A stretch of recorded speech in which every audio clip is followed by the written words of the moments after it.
said in these talks or coming out of these talks, diplomacy requires engaging in good faith to de-escalate, and what we're really looking for is evidence of that. And we're not seeing any evidence at this point that President Putin is doing anything to stop the onslaught or de-escalate. But that is really what we would be looking for. Go ahead. Thank you, Jen. To follow up on the Rome meeting, what are the consequences for China if they do aid Russia? Well, I'm not going to get into specific consequences. I think what we have conveyed and what was conveyed by our national security advisor in this meeting is that should they provide military or other assistance that, of course, violates sanctions or supports the war effort, that there will be significant consequences. But in terms of what those specifics look like, we would coordinate with our partners and allies to make that determination. But Jake Sullivan certainly communicated that there would be consequences. Yes, as we have also said publicly a number of times. Okay, and then is there anything you can share about the president's potential meeting, potential trip to Europe in the next couple weeks, who he might be meeting with, and really what the point would be of going to Europe? Sure. Well, we are, of course, closely engaged with our NATO partners and European allies, as you've heard us say a number of times, about the next steps in diplomacy, whether that's providing additional humanitarian or security assistance or the mechanics for future conversations. But there's not been any final decision about a trip, so I don't have anything to preview about what that would look like if you were to take a trip. Thanks, Jen. Go ahead. Thanks, Jen. The president said back in February that the U.S. would respond forcefully if Americans were targeted in Ukraine. Brent Renaud was killed over the weekend. One of my colleagues was injured today. We're still waiting to hear if he's okay. So what is that response going to look like? Well, let me first say, your colleague Benjamin Hall, I know there's not final reports yet, or we would wait for your news organization to confirm those, but our thoughts, the president's thoughts, our administration's thoughts are with him, his family, and all of you at Fox News as well. In terms of specific actions, I think you have seen the president lead the world in putting in place consequences, putting in place repercussions and steps in response to the actions of Russia, the brutal actions that have certainly impacted Ukrainian people and now have certainly impacted some Americans. But in terms of next steps or what the next consequence would be, I don't have anything to preview for you at this point in time. But we've seen the president been so far unwilling to draw a red line on the kinds of atrocities that we're going to watch from the sidelines. I mean, we've seen maternity wards being bombed, illegal weapons being used, pediatric hospitals being targeted.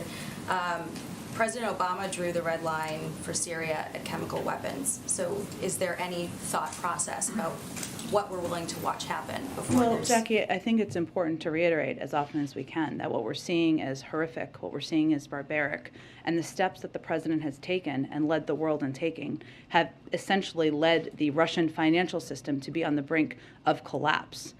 We have provided more military assistance to the Ukrainian military and the Ukrainian government than any other country in the world, and more historic assistance than any other year to Ukraine in history. And we're doing that so that we can support them in this difficult moment. So I would say that at this moment in time, we have been hardly on the sidelines. We have been leading this effort around the world to respond to every step and every escalatory step that President Putin and the Russians are taking.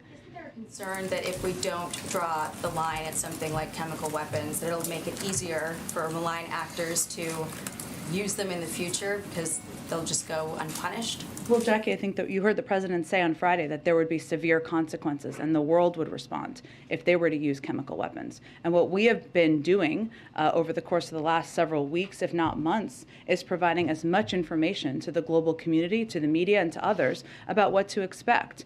And when you have President Putin suggesting and Russian officials suggesting that the United States and Ukrainians are the ones who are working on a chemical weapons program, it's clear that this is a pattern that we have seen in the past of them trying to set up a predicate for their own actions. But what does that end up looking like if the world responds? Because so far we've heard the president talk a lot about what the U.S. is not going to do in terms of, not wanting to trigger war with a nuclear power. But do we believe that Putin is, a rational kind of person who, would pay attention to something like that? I mean, he didn't need provocation to, invade Ukraine.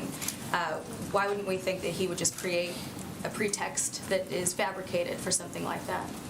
We do. That's why we've talked about it. And I think, Jackie, what's important here is for any, and then I'm just going to move on to get to more people, is that for any president, you have to weigh how you can lead the world, how you can make very clear that actions are horrific, that they are not acceptable, they're not aligned with global norms, while also thinking about our own national security interests. And starting World War III is certainly not in our national security interests. Putting U.S. troops on the ground in Ukraine to fight a war with Russia is not in our national security interests. Go ahead.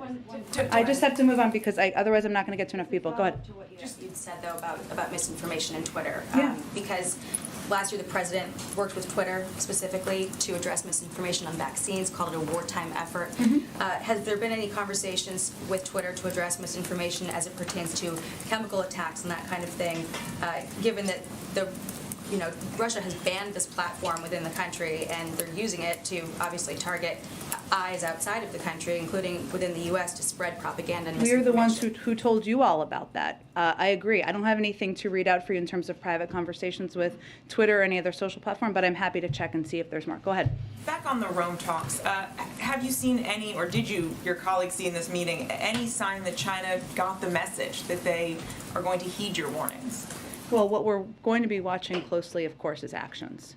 So beyond that, I think as my colleagues just read out for you in a call that we delayed the briefing slightly to make sure you could all participate in, it was an intense 7-hour session reflecting the gravity of the moment. And it was an opportunity to be very clear about what you've heard our National Security Advisor convey publicly, but more directly about what the consequences would be. And your colleagues have said that your deep concerns were conveyed about what would happen if China were to align more closely with Russia.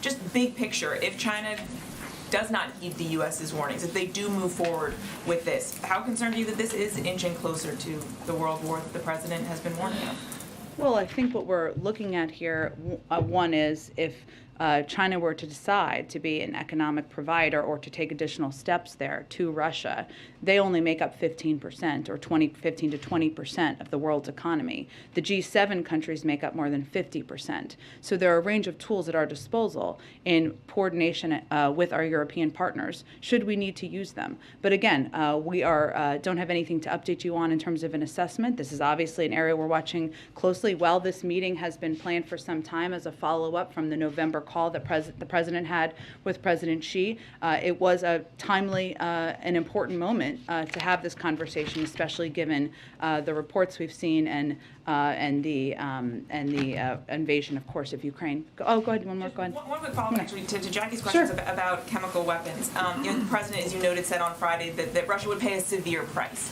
What would that price look like? Are we talking in the realm of more sanctions? Can you give us sort of any big picture about what that would entail? That would be a conversation that we would have with our partners around the world, but there's no question if Russia were to decide to use chemical weapons, there would be a severe reaction from the global community.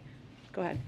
So when you talk about kind of the possibilities for China if they don't go along with what you've asked, would you say, like you've said with Russia, that everything is on the table, including ending trade negotiations, sanctions? Is that all on the table? I'm just not going to be in a position to detail it further from here. We'll see. We'll keep having this conversation over the coming days. But you won't do nothing if China decides to provide military We've been clear support there would be consequences. that you all would initiate. Yes. Okay, and then what's kind of your thinking about what an end game looks like as far as these conversations with China? Do you want them to shift their strategic priorities and not have a relationship with Russia that it does now, or are you looking for something more modest? It's less about changing their mind and more about making clear with them what the consequences would be should they take additional actions to support this invasion. Go ahead. And the additional $200 million in security assistance Yeah. the president signed off on this past weekend, an official said that part of it would go to anti-armor and anti-aircraft systems. I know the Pentagon says it's still kind of in process right now. Are we talking about weapon systems that have already been delivered, or is there consideration of new types of weapon systems in this tranche of funding? It's a good question, Phil. My understanding, and just to give you all more detail, this weekend, as I think you all saw, we announced, and I think that's why you're asking, the president authorized an additional $200 million of security assistance, which utilizes the maximum amount of funding available to provide Ukrainians with the type of weapons they are using so effectively. It's really a continuity, as I understand it, and let me double check this for you, of the type of weapons that they have been using very effectively on the ground to push back on Russia, both in the air and on the ground.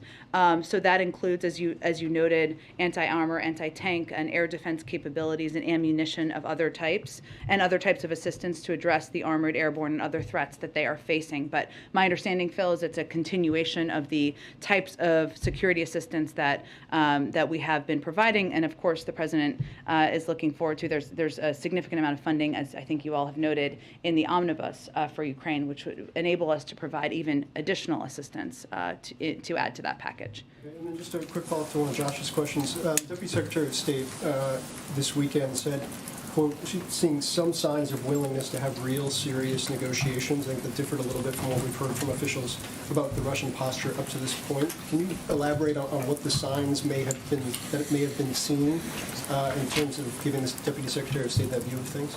Well, she also said that they would have to back any words with actions, essentially, which I think is an important context, right? They did have talks today. There have been reports that they will have additional talks.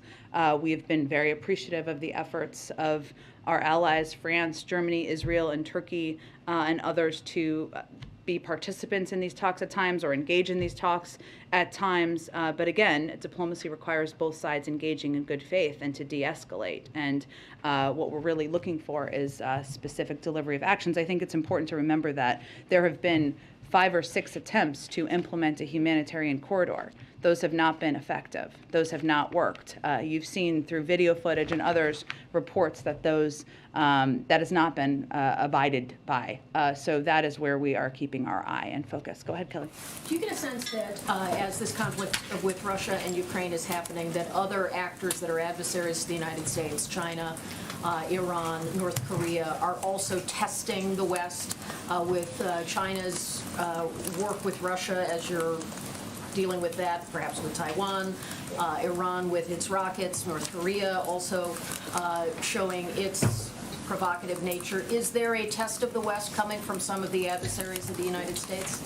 We have not assessed those to be related, as you have said. I mean, if you look at the missile strike that we saw over the weekend, no U.S. facilities were hit, no personnel were harmed. We were not the targets of that. We have obviously seen tests and information we put out publicly as it relates to North Korea. We've seen dozens of tests over the course of past administrations as well. So I would say we are not assessing it through that prism. Has the administration reached out to American companies that have property, infrastructure in Russia to expect that to be nationalized by Russia and to lose those assets in Russia? We have been, of course, engaged with U.S. companies, not encouraging them. Obviously, we've publicly applauding them, but they're going to make their own decisions as private sector companies. We've also conveyed, as we did publicly, I think on Friday, that there would be, we would certainly look to consequences should that happen. Go ahead. The former White House COVID advisor, Andy Slavitt, has a Twitter thread today in which he talks about the potential for an increase in COVID cases this spring. He says, based on European case increases, the U.S. could see a new rise in COVID cases. Are you confident the administration has the real-time data it needs to provide the best information possible to the public? To assess data? Yes, we are. I would note that I did not see his thread, but let me know, and I'm not sure if it was related to the BA2 variant. Was it related to the BA2 variant? Okay. What we do know about the BA2 variant, which I think is important context for people, is that it's circulated in the United States for some time. We've been watching it closely, of course. We currently have about 35,000 cases in this country. We expect some fluctuation, especially at this relatively low level, and certainly that to increase. I would also note that while BA2 is a more transmissible version of Omicron, the tools we have, including mRNA vaccines, therapeutics, and tests, are all effective tools against the virus. And we know because it's been in the country. And so as we're watching, and I think a lot of the reporting has been about, of course, the UK, but also China. And China has a zero tolerance policy, as you all know, but they also did not conduct their vaccination and booster campaigns with mRNA vaccines. So that is important context, too, as you're seeing the impact. What I would note, just to go back to your earlier part of your question, is that we are still pressing. The place where it is concerning is the fact that we need additional COVID funding. And we have talked about this. We talked about this a little bit in the past, but last week, all running together. But without COVID response resources and additional money, there could be immediate impacts on testing capacity, the uninsured fund, which offers coverage of testing and treatments for tens of millions of Americans who lack health insurance, and on our supply of monoclonal antibodies. And that means that some programs, if we don't get funding, could abruptly end or need to be pared back. And that could impact how we are able to respond to any variant, of course. I do just want to ask you one more quick question. We noticed the president, when he came on stage today at the Marriott, had a mask on. Is that something he's been advised to do, or is that something he just feels more comfortable doing? Often he does that when it's required by a specific event, as he did when he went to Texas last week. I can certainly check on that. He was tested yesterday and tested negative. Go ahead. Thanks, Jen.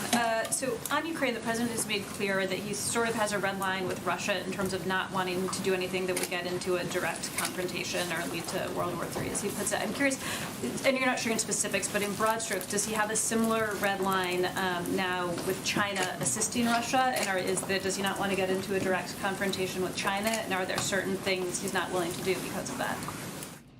Let me see if I can answer your question, but tell me if I'm not. We don't like red lines around here, so I'm not going to use that phrasing. But you are obviously correct that he's been very clear and consistent about that he does not have the intention of sending U.S. troops to Ukraine. That has not changed. I would look at, while we are certainly watching closely the actions of China, whether that is support of any kind, in support of any kind for Russia, and certainly there would be consequences to that. I do think we look at it through a slightly different prism. I mean, Russia is invading Ukraine actively, so I'm not sure if I'm answering your question or not. Sort of, just to follow up, I mean, right, no ground troops in Ukraine, but also there have been other things such as not enforcing a no-fly zone or not providing the fighter jets that the president has been reluctant to do. So again, you said you're not sharing specifics. You said, Jake Sullivan said significant consequences for the Chinese, but I'm wondering if there are certain things that you will not consider because it could lead to a direct confrontation with China that you're reluctant to get into, the same way you are with Russia.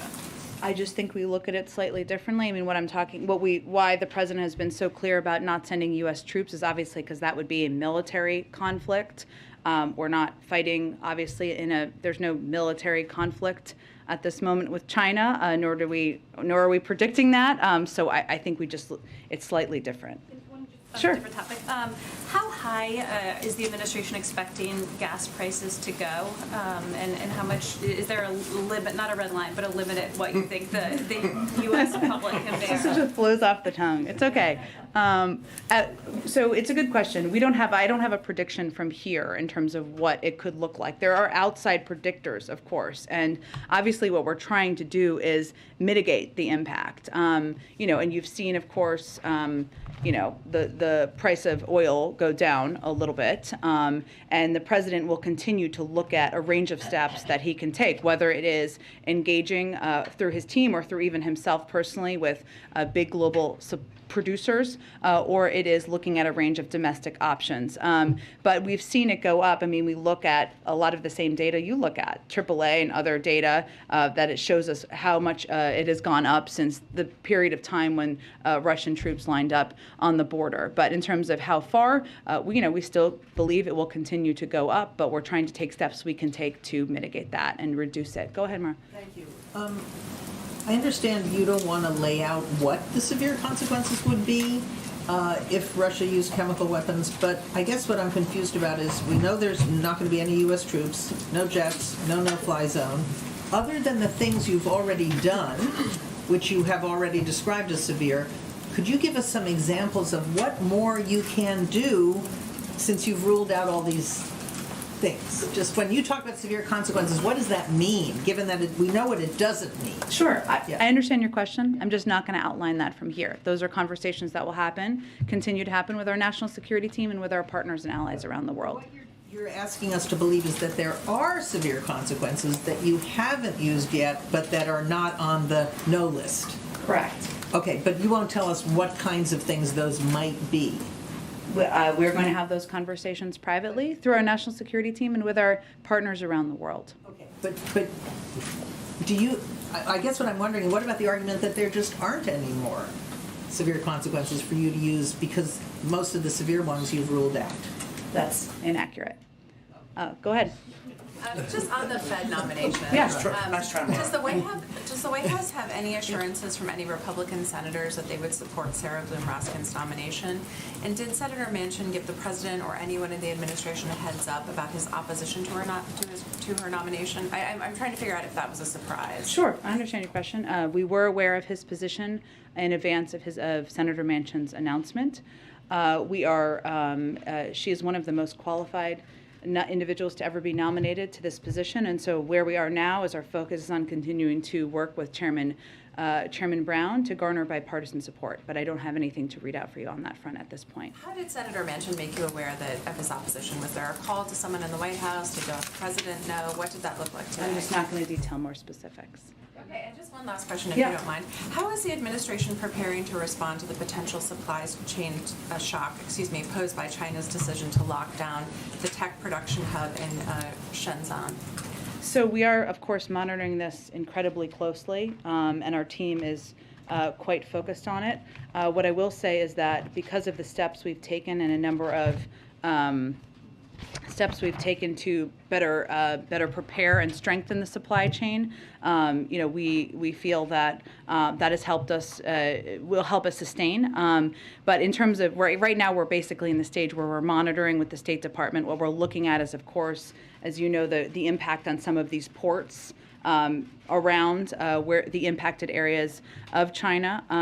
And we know here that, of course, our port action plan and the work of our supply chain disruptions task force, that we have a strong inventory that we can rely on. It's about 90% of goods at groceries and drugstores are in stock currently. And we've also reduced the number of import containers sitting at the docks for over 9 days by over 60%. But in terms of specific impacts of ports in China, we're monitoring it, and we don't have a new assessment at this, in addition, up-to-date assessment, I should say, at this point in time. Go ahead. Thanks, Jen. Is it the U.S. assessment, just to be clear, that Russia is deliberately targeting civilians in Ukraine? Well, this is part of our assessment and review as we're looking at how whether we will designate as a war crime, and we look at this through a legal process internally. Obviously, the targeting of civilians, and we have seen a range of very concerning video reports. Other would be categorized in that through that as in that phrasing, but we have a process that we're still working through here. Last week at a briefing, you told us that us as reporters should, quote, not focus a lot of our conversations about the future of the United States importing oil at this point from Venezuela. Mm-hmm. Were you ruling out that the U.S. would import oil from Venezuela? I'm saying it's not an active conversation at this time. Hi, thanks. Does the White House have any reaction to Jenny Thomas acknowledging that she attended the January 6th rally? I do not. And just kind of on that, does her attendance there raise any kind of concerns about the independence of the Supreme Court, potential conflicts of interest, anything like that? I just don't have any more comment on it at this point in time. Go ahead. Hi, Jen. For the second time in 2 weeks, a group of hundreds of Haitian migrants has landed by boat in the Florida Keys. Given the surge we saw last year in Del Rio of Haitian migration, what is the administration's reaction to these landings? Are there any plans to send any assistance either to Haiti or Florida? I'm sure we can get you an update on the humanitarian assistance we provide directly to Haiti. We are the largest, if not one of the largest providers of humanitarian assistance in the world. In terms of the individuals arriving, I think in Florida, as you said, I would really point you to the Department of Homeland Security. We are still applying Title 42, and so that applies no matter which country you're coming from. Go ahead. Hi, the president of Colombia said last week that he had offered President Biden the possibility of supplying more Colombian oil to the U.S. as an alternative to Venezuelan oil. Is that an option that the White House is considering? We are continuing to talk to a range of producers on the importance of maintaining global supply. This is not, as you know, about just the supply in the U.S., but about ensuring there's supply for the global market. And we do appreciate our partnership with Colombia, and President Biden did discuss a range of issues like economic recovery, energy security during their conversation. But beyond that, I don't have an update on what that might look like. Would you say that it is under active consideration as Again, they had a wide-ranging conversation, a very constructive conversation. This is really about supply in the global markets, but I don't have an update at this point in time. Follow-up, Chevron is preparing to take operating control of its joint ventures in Venezuela. Reuters just reported that in case the U.S. would grant them a special license to operate. Is that something that's on the table? I think I just answered it a few minutes ago. Go ahead. Go ahead. Yeah, thanks, Jen. You said earlier in the press briefing that quote, nothing has been decided about President Biden traveling to Europe. Can you confirm that such a trip is under consideration? We discuss a range of ways and mechanics for engaging with our friends and partners around the world, but I don't have any more specifics for you at this point in time. And this morning, Leader Schumer and Speaker Pelosi announced that President Zelensky of Yeah. Ukraine will be delivering an address to the full House and Senate on Wednesday morning. What's the White House reaction to this address? Are there any concerns that the White House has about the Ukrainian president speaking directly with Congress as opposed to the White House on its various positions and requests? We speak frequently with President Zelensky. The president spoke with him, had a lengthy conversation with him directly on Friday, and we're in touch with Ukrainian government officials nearly every day, if not every day.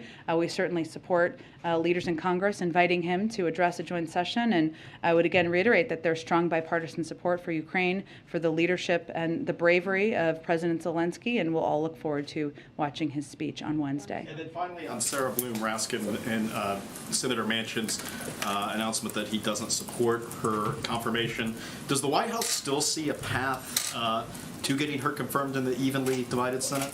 We are going to continue our work with Chairman Brown to garner bipartisan support. But again, she is one of the most qualified individuals ever to be nominated to this position. So that's where our focus is. Still and believe Yes. that you can get her confirmed? Yes. Okay. That is where our focus is. We wouldn't be pushing for bipartisan support if she wasn't still our nominee. Go ahead. Two questions on WNBA star Brittany Griner. Last week you had said you couldn't comment on the case. Is there any update you can give now on the efforts the administration may be taking to secure her release? We do not have a Privacy Act waiver. And does the White House have any reason to believe that Griner is being used as a political pawn by the Russian government, or does the administration see this strictly as part of the Russian criminal justice system? We just can't speak any more to the reports of this case. Go ahead. Thank you very much, Jen. We'll come back to you. Go ahead. Thank you. On a possible trip to Europe, is President Biden considering visiting maybe perhaps the Ukrainian border and visit refugees, Ukrainian refugees, like other foreign leaders are doing? Is this something he would like to do?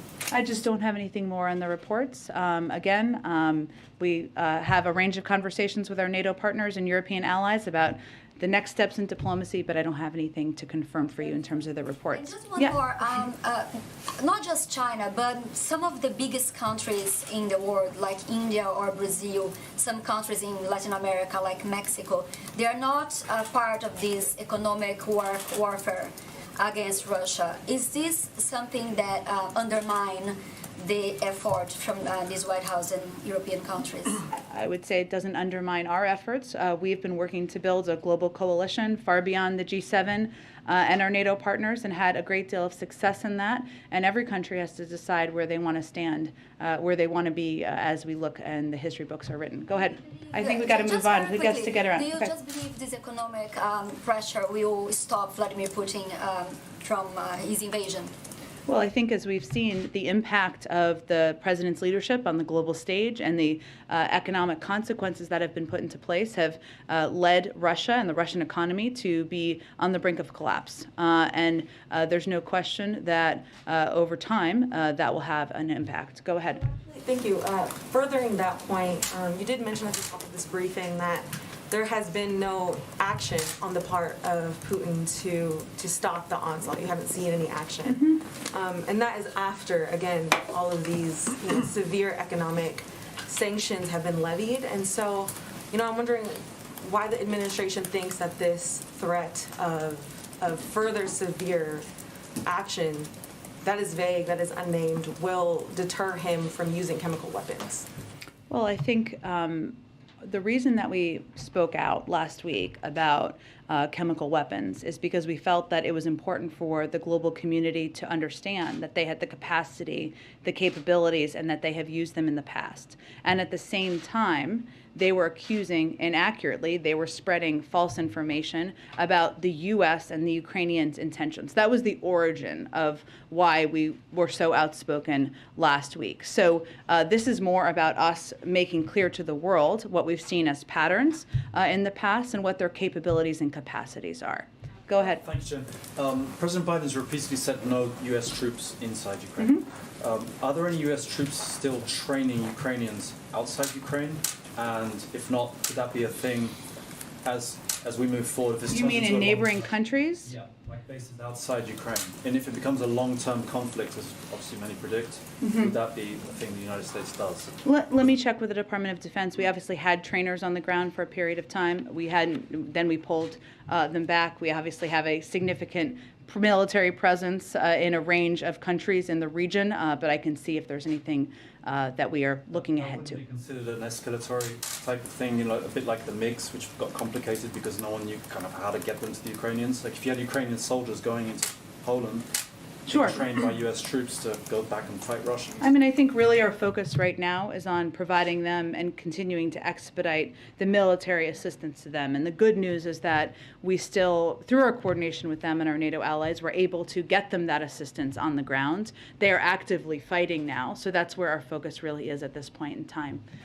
Go ahead. Yeah, on the Federal Reserve, would the administration then support the 4 nominees who seem to have the votes to be confirmed to go forward and deal with the Raskin nominee after? Well, there's enough support to move all 5 nominees through the committee. So we think the Republicans should show up so that they can vote them through the committee. And on one last thing, the fact that China's in the conversation about helping Russia, should U.S. companies then look at maybe decoupling from China with their investments there and be cautious? What's the message that you have? Can you trust the Chinese? I don't think it's about trust, but we have not made an ask or a request at this point of that. Go ahead. Jen, thank you. At the Democratic retreat in Philadelphia last week, some of my colleagues were hearing a lot from Democratic lawmakers who want the president to do more by executive action, whether it's on immigration or whether it is on some of the other priorities of the administration. Did he have any conversations with the members there about possible further executive actions? And is there anything else that you're hearing from the members and those meetings with the Black Caucus and other members of Congress in the last week or two that may be coming forward? Well, I would say all of these members can speak for themselves on what they're interested in and what they're requesting from the president and from this administration. We have a range of executive authorities. The president does, I should say, has a range of executive authorities. I think there have been some reports about some that are under consideration, including one on policing, which we have talked about a bit in the past. So sure, we still continue to consider what steps we can take through executive actions, even as we work with Congress to see what we can move through there as well. And I take it there's no update beyond the legal review continuing on the student loan question? I don't have an update at this point in time, no. Go ahead in the back. Go ahead. Thank you. Okay, and then I'll go to your friend next to you. Thank you very much. On North Korea, it is reported that North Korea's ICBM launch is imminent. Do you have anything on the North Korea's imminent launch of ICBM? I don't have anything on that report. I've not seen that report. What I can tell you is that, as you know, last week we proactively decided to reveal information publicly about recent tests and share it with allies and partners, as well as Congress. We have seen North Korea escalate its testing in different periods over the last 4 presidents, and this time North Korea hid these tests, unlike the fanfare, over past tests. But I don't have anything to predict in terms of the future. I said I'd go ahead. Japan and some of the other treaty countries are increasingly alarmed after Afghanistan and this recent situation. Could you let the Japanese government know that the security treaty will be honored? And then second, for those of us that were embedded during the war, the whole situation with Afghanistan is quite personal. There's a large number of our people that helped us that are still left. Could you just update us on almost 6 months whether they'll be able to come back? Well, I would say on the second part, that is one of the reasons that we've worked so closely with our with the Qataris to maintain a diplomatic presence there so that we continue to engage with neighboring countries to bring people home and help some of our partners and allies who stood by our side, fought by our side over the course of the 20-year war. That's ongoing. In terms of the numbers, I would point you to the State Department who would have the most up-to-date numbers. I'm not sure I understand your first question. Just a reassurance to Japan and a lot of the countries that have treaties with us that are worried, if a situation like this develops, if those treaties are going to be honored. Which situation? How would it relate to Japan? Afghanistan is long partners of ours, and so the whole situation that's happening now, Taiwan, there's a great concern that if you have a treaty and it comes to a difficult situation, whether it's really going to be honored. We've never stepped back from the commitments we've made under the Taiwan Relations Act, and the President stands by those. Go ahead, James. Thank you very much, Jen. 2 questions on Russia-Ukraine. Prior to February 24, the President, our NATO allies, and the EU were embarked on a deterrence project. That's exactly the word that you and other senior U.S. officials used at the time. Quite clearly, the invasion was launched on the 24th of February, and so we can say as a factual matter that that deterrence project failed. Is it the view of the White House that Mr. Putin could not be deterred by any set of steps, or are you willing to concede that perhaps some other set of steps by the President and our allies might have deterred the invasion? James, I would say that when we put in place the threat of sanctions and the threat of consequences, we never thought that would be fail-proof or that would be 100% effective. We did that because we wanted to lay out the clear consequences should President Putin proceed in invading Ukraine, even as we predicted quite consistently that was very much his intention. And what we have done since that point in time is implement those sanctions and implement those consequences, far beyond what I think most people's expectations were in the world about what those would look like. I don't think I can look in a rearview mirror, or any of us can, and predict what would have been different. What we did is we took steps to rally the world to stand up to the aggressions of President Putin, and we have implemented them and followed up on what we committed to since that point in time. One key decision made by the President early on was to remove strategic ambiguity from this equation. Never really was Mr. Putin forced to wonder what consequences he would face. He was told at the outset he would never face military intervention by the United States and NATO, that the full range of the punishments he would face would amount to diplomatic and economic sanctions. I think a lot of people wonder why a greater effort wasn't made to leave Mr. Putin in doubt about the consequences he might face. Because the President is the President of the United States of America, and he felt it was important to be clear with the American people about what his intentions were and what they were not. And his intentions were not to send men and women, their sons and daughters, to fight a war in Ukraine against Russia. Go ahead. Thank you. On Iran? Okay, I'll do both. Go ahead. Ladies first. Thank you. Okay, go ahead. On Iran, the Iran talks appear to have stalled amid some last-minute demands by Russia. Are the Iran talks dead? And if not, what now? Well, right now, the negotiators are back home in their capitals. We'll see what happens in the days ahead with diplomacy around the deal. We continue to believe that, obviously a diplomatic path forward is the best path forward, but this is a natural part of the process. It is also standard for the most difficult parts of the conversation negotiations to be happening at the end. And then just on Ukraine, South African President Cyril Ramaphosa says he's been asked to mediate between Russia and Ukraine. Would the White House support that, endorse that, in any way assist with that, especially since the African model kind of tends towards like restorative justice, truth and reconciliation instead of, traditional justice?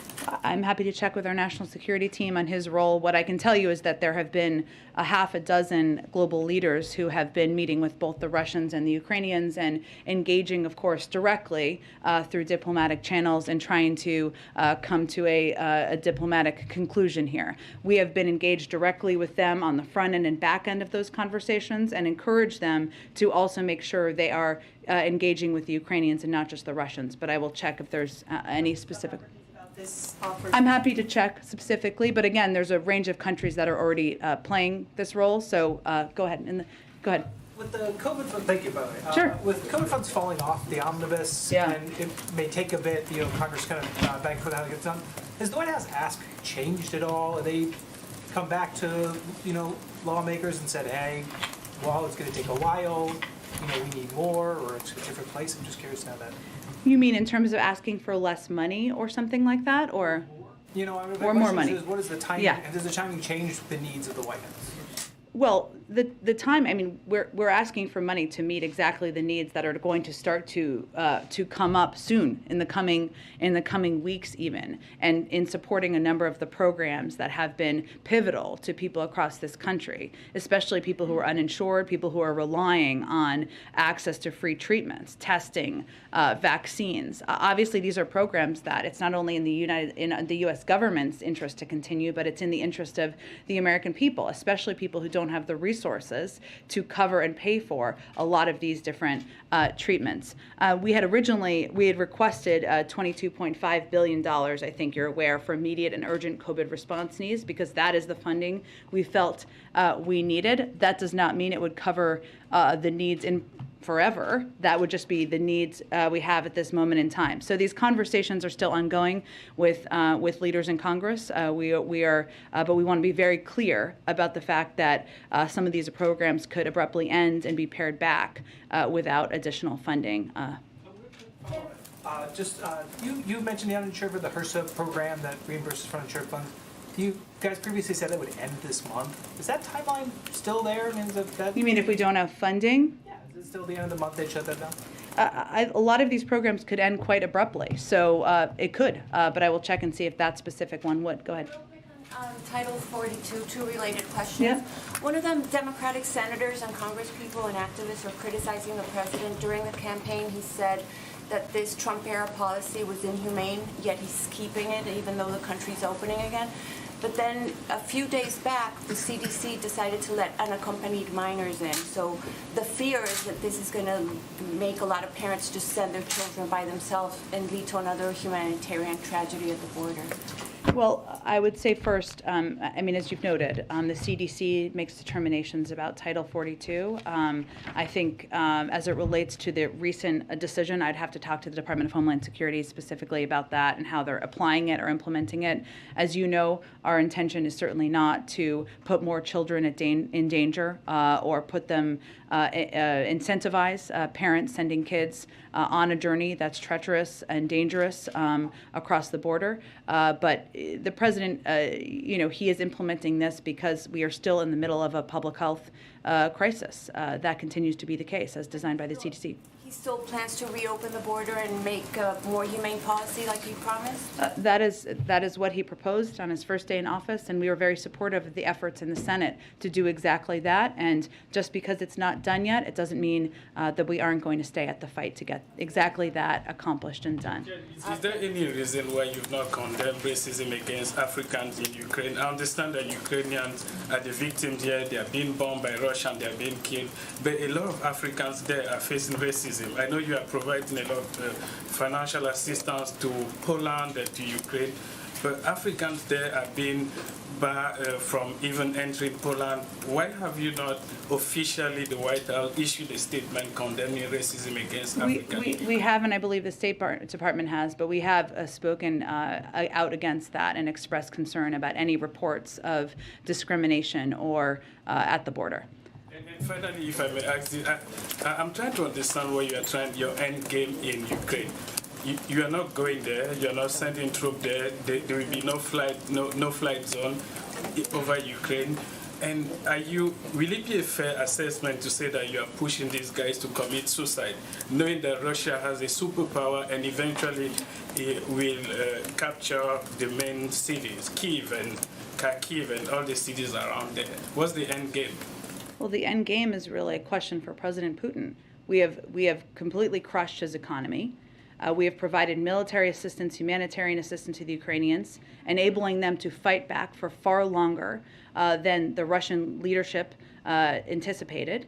And again, he has to determine what the path forward looks like for him. Thanks, everyone. Can you confirm or deny the rumors that the Russian hit squad is indeed going after journalists? I don't have any details on that for you. Have you heard of There's it? more.